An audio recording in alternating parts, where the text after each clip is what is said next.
பொருள் இல்லையே, சிறு பொண்ணும் இல்லையே, பணம் காசிலே இந்த பாசம் இல்லையே.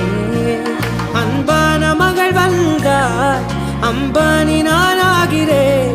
இந்த இன்ப மகாராஜ பெற்ற புது ரோஜ எலிசபெத் ராணியின் பேத்தியே.